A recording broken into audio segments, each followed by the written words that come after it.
Bonjour à tous et bienvenue dans ce Morning Bull live. Nous sommes vendredi 8 avril 2022. C'est la fin de la semaine ce soir, c'est le week-end. Enfin! Et puis, comme c'est le week-end, eh bien, on s'est fait un petit reversal encore une fois hier soir aux États-Unis.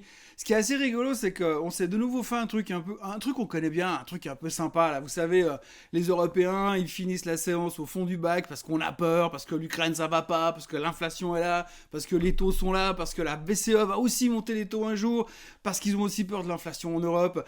Bref, on a les jetons et finalement l'Europe est complètement déprimée. On termine la journée au fond du trou, à la cave, on n'est pas bien. Bon, c'est pas une catastrophe en Europe, mais on est dans le rouge. C'est une sale journée. Les graphiques ont une sale gueule. Les Américains sont dans le rouge. On se dit ça va mal se finir. Vivement demain soir qu'on puisse partir en week-end. Et puis là, au moment où on rentre à la maison, où on rentre dans le métro, où on part à la maison pour aller boire l'apéro le jeudi soir à la maison ou ailleurs, on apprend que les Américains, eux, ils sont en train de retourner de direction, de changer de direction et de repartir à la hausse. Alors on termine pas en boulet de canon, on n'explose pas sur les marchés américains, mais c'est la première fois qu'on voit de nouveau arriver les buy de dip. On vient racheter le trou de nouveau parce qu'on se dit qu'il y a toujours un petit peu d'espoir. Oui, tant qu'il y a de la vie, il y a de l'espoir.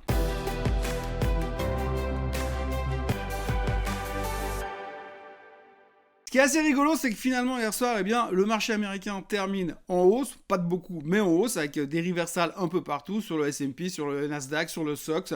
Il y a pas mal de choses qui ont un peu tourné, donc comme je le disais avant, les gens viennent acheter sur faiblesse, de nouveau.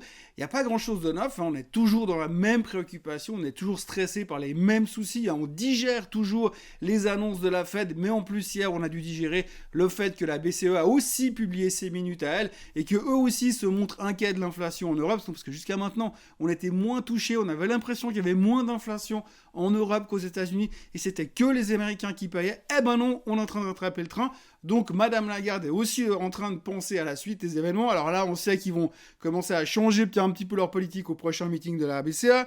Et puis ensuite, on sait que normalement, allez, peut-être sur la fin de l'année, eh bien, quand on sera dans la saison des crashs ou peut-être juste un peu après, eh bien, la BCE devrait également commencer son cycle de hausse des taux parce qu'il faut quand même freiner cette foutue inflation.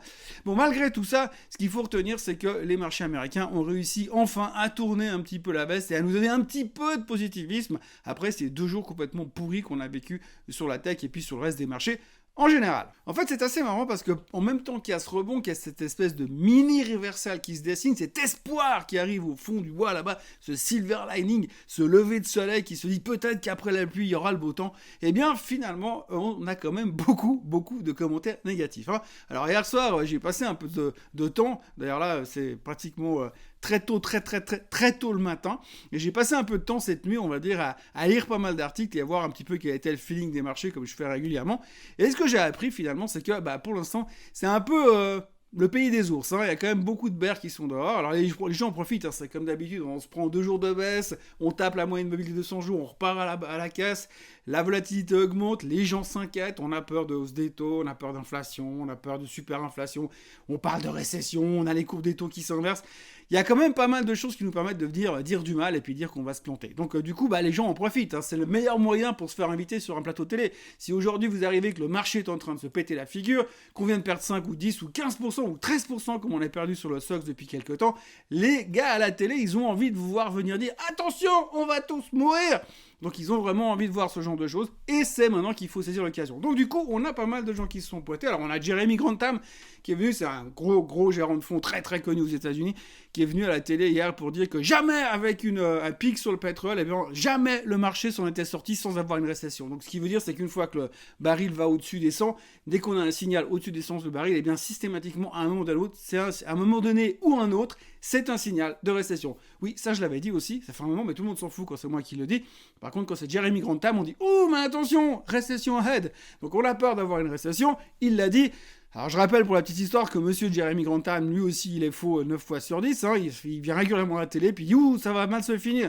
Alors forcément, au bout de la 30e fois où tu dis que ça va mal se finir, un jour t'auras peut-être raison. Enfin bref, Jeremy Grantham était à la télé hier pour dire « Attention, après un pic sur le pétrole, il y a des récessions ». Sans blague. Et puis, puisqu'on est dans la même thématique, eh bien, on a la Deutsche Bank qui a publié de la recherche hier aussi en disant qu'on était en train de rentrer dans quelque chose de très très moche et puis qu'ils prévoient une récession pour 2023.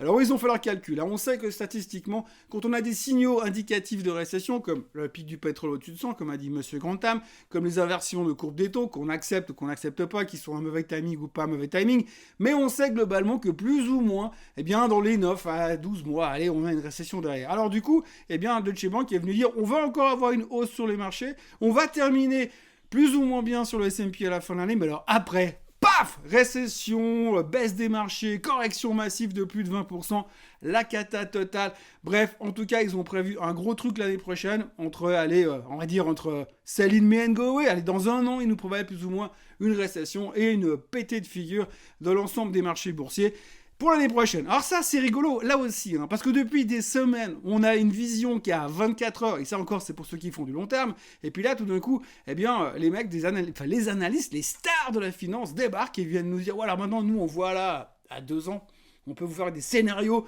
de mouvement de marché à 2 ans. On n'est pas foutu de voir ce que vont faire les marchés à 10 minutes, mais là, à 2 ans, on voit beaucoup plus clair. Bon, il faut dire que la Fed nous a habitués à ce genre de choses. Hein. Depuis quelques temps, la Fed sont venus nous dire, voilà, on va monter les taux là, puis il y a de temps ici, puis de temps là, puis l'année prochaine encore 3 fois, puis après, on va se calmer pendant une année. La Fed nous a montré que eux pouvaient voir à 3 ans, donc du coup les mecs à Wall Street se sont dit bah nous aussi on peut voir les trucs à 3 ans, donc du coup ils commencent à faire des prévisions. Alors le marché va aller là, puis après au mois d'octobre il ira ici, puis au mois de décembre il sera là-bas, puis en février l'année prochaine il sera ici. Bref, la Deutsche Bank pense qu'on aura une récession l'année prochaine ou qu'on aura une grosse correction. Mais l'année prochaine, d'ici là, on va monter quand même avant. En fait, il se mouille pas beaucoup. Hein.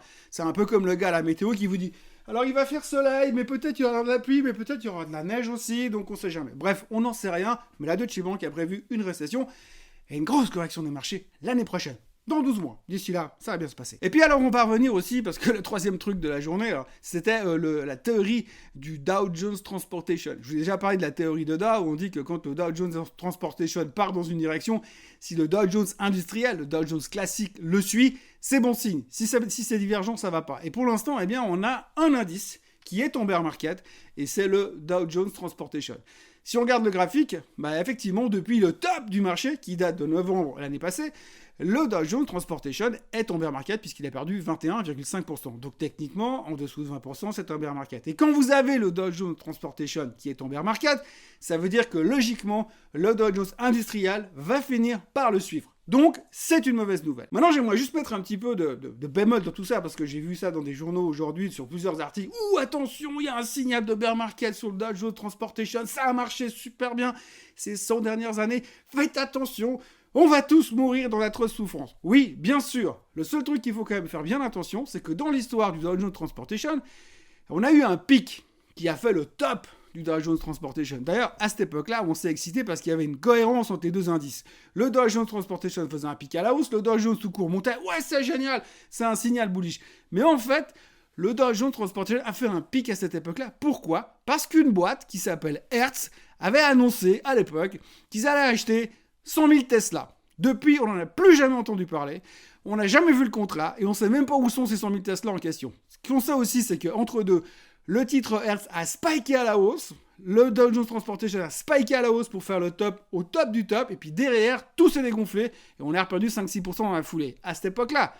Donc vous enlevez ces 5-6%, et vous vous remettez en disant que le top serait 5-6% plus bas qu'il n'a été en novembre. Aujourd'hui, on n'est pas en bear market. Donc il ne faut peut-être pas trop paniquer tout de suite, parce que cet indice, par rapport à la manipulation qui s'est passée en novembre l'année dernière, eh bien, à mon avis, il est un tout petit peu faussé. Donc, il faut peut-être savoir encore un tout petit peu raison garder. Et quand moi, je vois le graphique qui s'affiche devant vos yeux ébahis écarquillés, eh bien, moi, j'achèterai à ces niveaux parce que ça m'a l'air plutôt pas mal à tenter comme rebond sur le Dow Jones Transportation.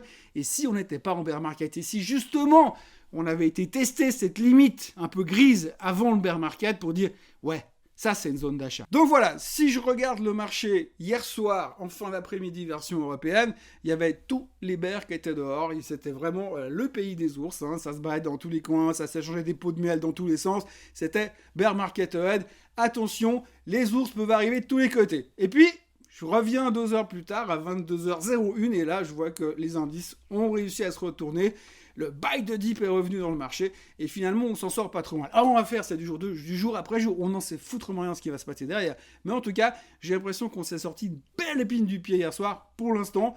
Jusque-là, on va dire, ça va. C'est un peu comme le mec qui tombe du 30e étage. Quand il passe devant le 15e, on lui dit ça va. Jusque-là, ça va. C'est après que ça va se gâter. Il y a encore 2-3 petits trucs qu'il faut retenir. C'est que hier soir, Madame Yellen a parlé de nouveau. Elle a fait son speech sur le Bitcoin cette fois. Donc elle a dit qu'il fallait créer des réglementations. Sans blague. Ok, pas de grande nouvelle. Le Bitcoin a à peine réagi. Pour l'instant, on est toujours en phase de je sais pas trop où j'ai envie d'aller. Techniquement, moi j'ai envie de dire qu'entre la zone des 41 500 et des 42 500, j'achèterai le Bitcoin pour jouer un rebond en direction des 50 000, et puis s'il casse en dessous des 38, je me stoppe et j'abandonne le truc. Mais techniquement, j'ai l'impression qu'il est en train de nous faire un pullback après sa cassure du triangle qu'on voit bien sur le graphique, et qu'il est en train de tenter de se construire pour repartir à la hausse. Et puis comme effectivement, les déclarations de Madame Yellen nous ont pas non plus amené dans un truc monstrueux et angoissant, peut-être il y a encore un petit peu d'espoir là-dessus. Enfin, moi j'y crois, j'ai assez envie de jouer cette thématique de ce côté. Et puis il faudra noter aussi que hier soir il y a eu les jobless claims aux États-Unis, 166 000 créations d'emplois, c'était en dessous de ce qu'on attendait, c'est assez bas, c'est assez faible. C'est globalement une bonne nouvelle puisque ça veut dire que les gens ne vont plus demander des indemnités chômage, de moins en moins de gens y vont. Le seul problème qu'on a là derrière, c'est que pour l'instant, les bons chiffres économiques encourageants pour l'économie, eh bien c'est une mauvaise nouvelle. Oui, parce que si l'économie est trop forte, eh bien c'est inflationniste. Et si c'est inflationniste, qu'est-ce qu'ils vont faire la fête ? Ben, ils vont devoir monter les taux. On a toujours intégré nos 0,5 au mois de mai, mais là on est en train de paniquer pour les 0,5 pour le meeting d'après. Donc du coup, toutes ces bonnes nouvelles économiques sont soudainement des mauvaises nouvelles. Et puis on notera aussi, toujours par rapport à la Russie et à l'Ukraine, alors pour l'instant on en parle beaucoup moins, alors on en parle dans les médias bien sûr, mais beaucoup moins du côté marché financier. C'est pas que je veux pas en parler, c'est pas que j'ai rien à dire sur le sujet, simplement le fait est, c'est que pour l'instant, les gens qui font de la finance, là tout de suite, l'Ukraine et la Russie, c'est pas le truc qui nous intéresse le plus. Mais on va quand même retenir une chose, c'est qu'on parle beaucoup du défaut de la dette russe. Depuis cette semaine, les Américains ont interdit la Russie de faire leur paiement des coupons via les banques américaines en dollars. Donc du coup, ils peuvent plus rembourser. S'ils peuvent plus payer leurs coupons, ils sont en défaut. Donc on dit que statistiquement, aujourd'hui, c'est ce que les experts en dette obligataire disent, c'est qu'il y a 94% de chances que la Russie fasse défaut dans les 30 jours. Alors, 94%, hein, pas 95%, pas 93,2%, pas 98,7%, même pas 99,5%, 94%, ça rigole pas, parce qu'il faut pas plaisanter avec les algos. Voilà, écoutez, c'est vendredi, moi je vais prendre le train, je pars en week-end, je me réjouis de vous retrouver la semaine prochaine en pleine forme, comme d'habitude, j'espère qu'il y aura plein de nouvelles choses à apporter, plein de nouvelles discussions à aborder sur le monde merveilleux de la finance. La semaine prochaine, on a la saison des résultats qui commence, ça va nous faire plein de choses à dire, on va pouvoir parler plein d'autres trucs, on va peut-être sortir un petit peu de la thématique de l'inflation, peut-être un petit peu plus de la thématique Ukraine-Russie, et puis on espère que si jamais on pouvait faire des pourparlers de paix, ça arrangerait tout le monde accessoirement, mais pour l'instant, on va espérer qu'il y aura des nouvelles choses la semaine prochaine, donc moi j'espère, parce que là je suis un peu fatigué de parler d'inflation et de hausse des taux. N'oubliez pas de vous inscrire à la chaîne Suisse Code Suisse, parce que la semaine prochaine on passe les 16 000 abonnés, ça c'est une promesse, et puis likez cette vidéo, partagez-la, parlez-en autour de vous, et puis revenez me voir lundi matin, parce que sinon qu'est-ce que je ferais sans vous. Bon week-end à tous, bye bye.